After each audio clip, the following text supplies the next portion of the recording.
What would you do if your sister vanished the night before her wedding, leaving you to walk down the aisle in her place? No time to prepare, no love, no choice.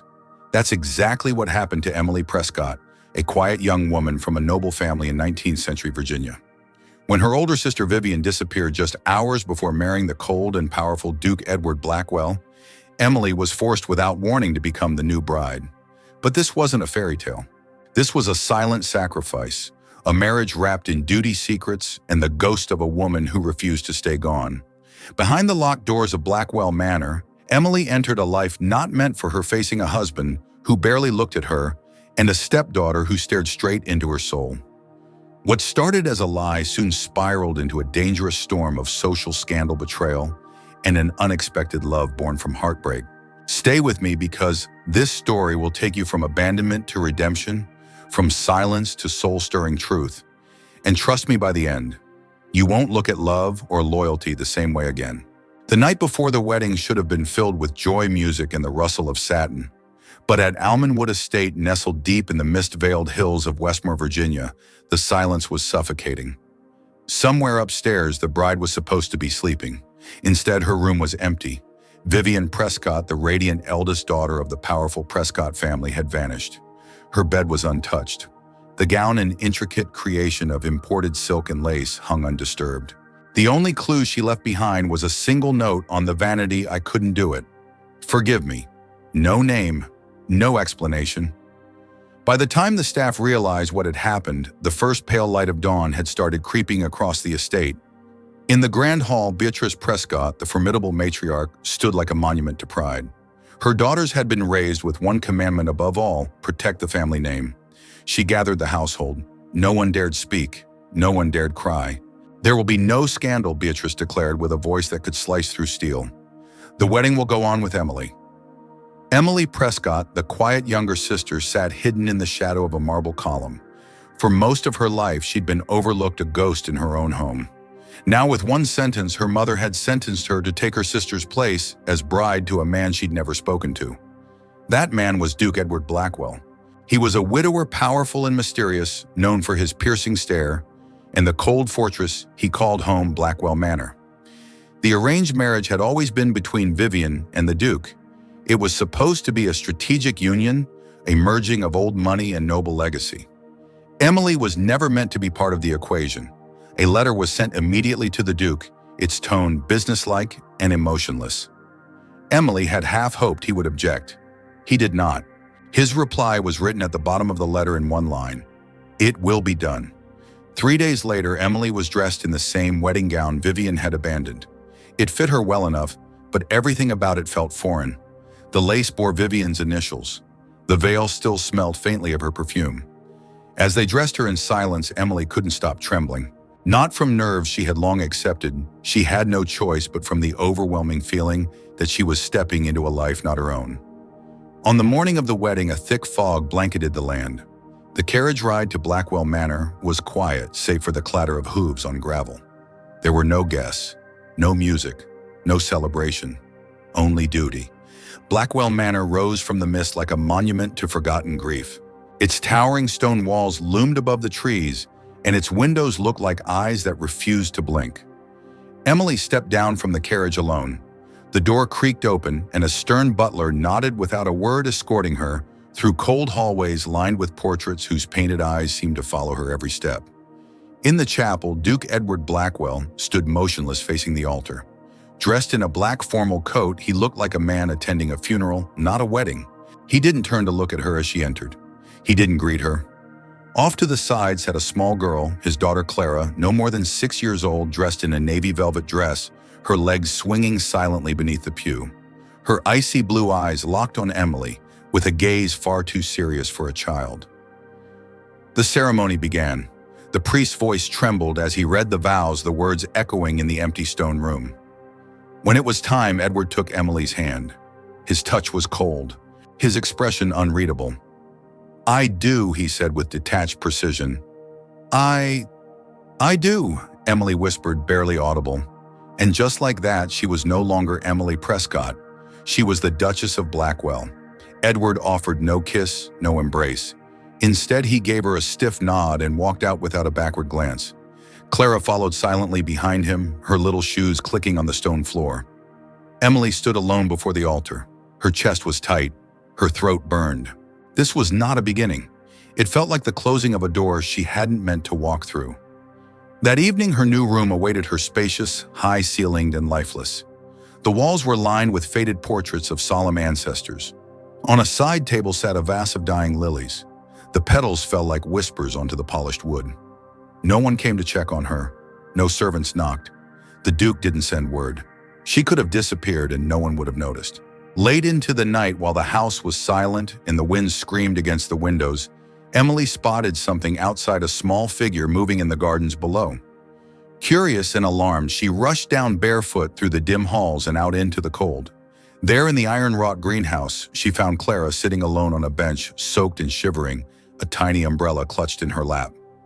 Emily dropped to her knees beside the girl, unsure of what to say. Clara didn't speak, but she didn't run either. Emily reached for her hand. It was ice cold, but she didn't pull away.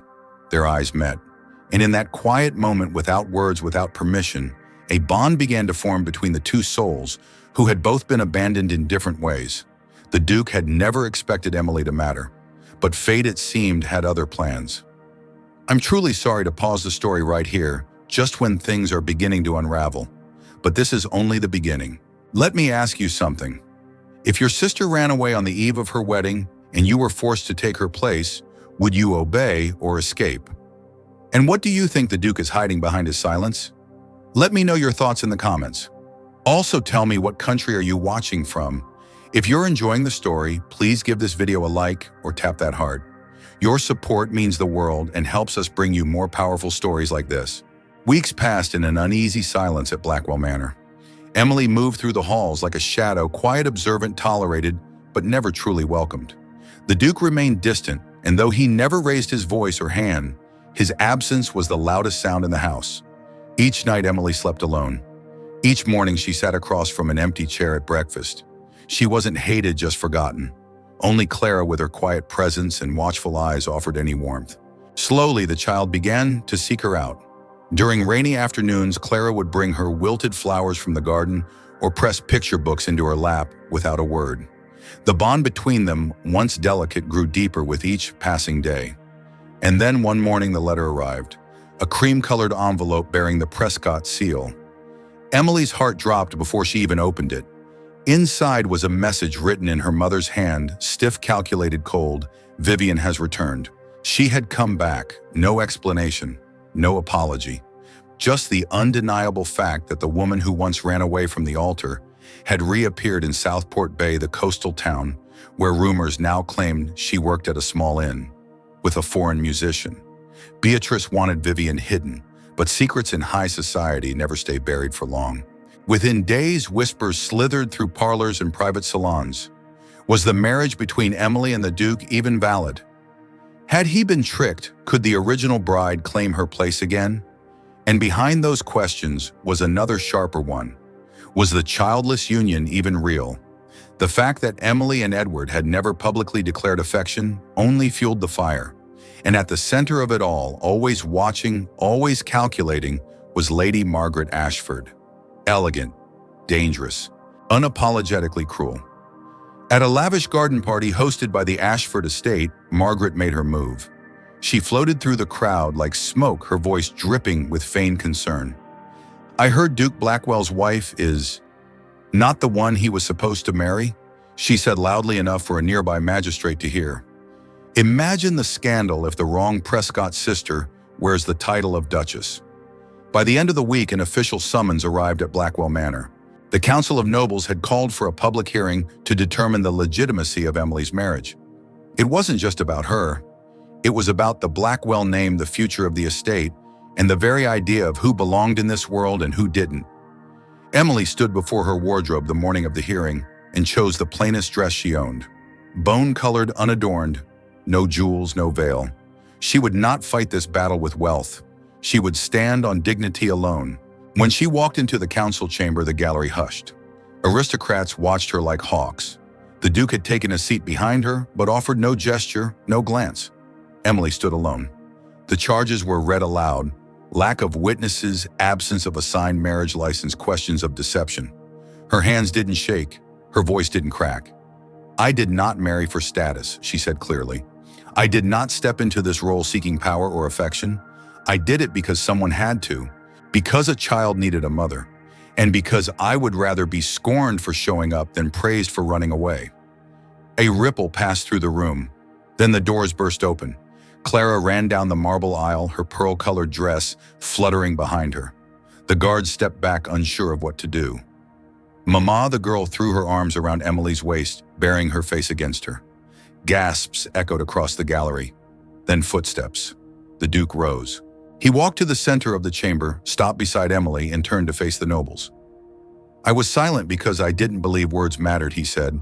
"But now I see they do. This is my wife. Not because a signature says so, not because society allows it, but because that child calls her mother, and because I finally do too." No one dared object. The chamber did not erupt in cheers. There was no applause. Only silence, the kind of silence that means something has just changed forever. Later that evening, back at the Manor, Emily sat alone in her room, still wearing the same dress. She hadn't cried. She hadn't smiled. She just stared at the reflection in her mirror, unable to recognize the woman staring back. And then a knock at the door. She turned slowly. Edward stood in the doorway without title or armor. Just a man. And for the first time, he looked at her, not with duty, but with regret. "What happened today," he began, "was not just about the council. It was about me.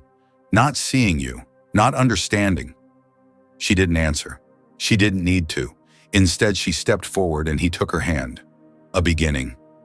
Not of a marriage forced, but perhaps finally of something real.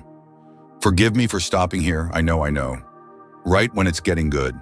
But I promise next part will take things to a whole new level. While you wait, tell me, if you were Emily, would you have spoken up in front of the nobles, or stayed silent and let fate decide? Do you believe love can grow in a marriage that started with silence and sacrifice? Let me know in the comments, and don't forget to tell me which country you're watching from. If this story pulled at your heart in any way, please like this video or tap the heart. It truly means the world to me. Spring returned to Blackwell Manor, not just in bloom but in spirit. For the first time in years, the halls whispered with warmth instead of shadows. Emily Prescott, once the forgotten daughter, had been seen truly seen, and the name Duchess now belonged to her, not by circumstance, but by choice, by presence, by love. The air had changed. Clara, once quiet and distant, now ran freely through the gardens, her laughter skipping across the stone paths like sunlight. She clung to Emily's hand as if it had always been hers to hold. Their bond was no longer a quiet alliance. It was family. As for Edward the Duke, who had spent years locked inside his own grief, something within him had cracked open during that hearing. And out of that fracture, something unexpected had begun to grow. Tenderness. He no longer walked past Emily in silence. He paused. He noticed. He asked. And each evening he found her, not out of duty, but because he wanted to. Some nights they didn't say much, just shared tea near the fireplace while Clara slept. But even in the silence, something was being built brick by quiet brick. And then one morning, everything shifted again. Vivian returned. This time not with fire or accusation, but with nothing. A worn dress, a single suitcase, and eyes no longer sharp with ambition, but hollowed by regret. Emily watched from the window as her sister stepped down from the coach. The wind caught her coat, revealing how thin she had become, how lost. Edward agreed to see her, but only once. Their conversation was brief, civil, painful. Vivian did not ask for forgiveness, only shelter for one night. She got it, nothing more. Later that evening, Emily found a small porcelain mirror Vivian's left behind in the guest room, cracked through the center. She didn't pick it up. She left it there. Some wounds need to stay broken, but Emily couldn't rest. That night, she packed a small bag and left before dawn. She didn't leave a note. She just needed to find something, and she knew where. Southport Bay. At the end of a winding cobbled lane past faded gardens and sea-stained windows, she found a small boarding house. A woman at the door eyed her warily until she said the name. Vivian. Room at the end of the hall. Emily entered without knocking. Her sister sat by the window, staring out at the gray sea. No pretense, no pride. Just the quiet ache of someone who had run too far for too long. "I'm not here to punish you," Emily said softly. Vivian didn't turn. Then why come to close the door? Emily pulled something from her bag, a small frame photo of Clara sitting beside a piano flower tucked behind one ear. She remembers you, but not the you that left. The one who loved her once. Vivian took it slowly. Her hands trembled. "I thought love would make me free," she whispered. "Instead, it made me run." "No," Emily said. "Fear made you run. Love is what made me stay." They didn't cry. They didn't argue. There was no great apology, only a quiet understanding. Before Emily left, she placed a sealed envelope on the table. Vivian didn't open it. She just nodded. Back at Blackwell Manor, the Duke stood waiting beneath the great oak tree. He didn't speak when he saw her. He just held out his hand. And this time she didn't hesitate. Seasons passed. 5 years to be exact. The estate thrived, but more than that, it healed. Emily became more than a duchess. She became the soul of the manor, the one who listened, who remembered names, who taught Clara how to braid hair, and reminded Edward to laugh. And then one morning, in a pale blue dress, soft against her rounding belly, she stood beneath the same stained glass window, where she had once said "I do" in a whisper. This time her voice was strong. Edward raised a toast before their closest circle of friends and nobility. Not for a treaty, not for a title. For her, he said, eyes never leaving Emily. For the woman who walked into a life not meant for her and made it entirely her own. Applause came slowly, respectfully. Some guests lowered their eyes, ashamed they'd once questioned her worth. Others simply smiled, recognizing they were witnessing a different kind of royalty. Later that evening, in the Manor's private library, a new portrait was hung. It showed Emily and Clara seated side by side, the girl leaning into her as if she were an anchor in the world. No crown, no insignia, just two people who had chosen each other. As the candles flickered and Clara read aloud beneath the old magnolia, Emily wrote a letter to the child growing inside her. "To you who will carry a name forged in silence, steadied by love and earned by staying." And somewhere far away in a quiet coastal town, a bookseller shelved a novel with a dedication scribbled inside. "To those who stayed when I didn't. The past may never fully disappear, but it no longer ruled the present." Blackwell Manor was no longer a house of shadows. It was home. Now let me ask you this. What moment in Emily's journey moved you the most, and why do you believe that forgiveness is something we offer for others or for ourselves? Tell me what you think of this story. If you loved it, comment no 3. If it felt just okay, drop a number 2. And if it didn't land for you, be honest and leave a number 1. Also, I'd love to know what country are you watching from today. Please give this video a like, tap the heart, and don't forget to share it with someone who needs to hear a story like this.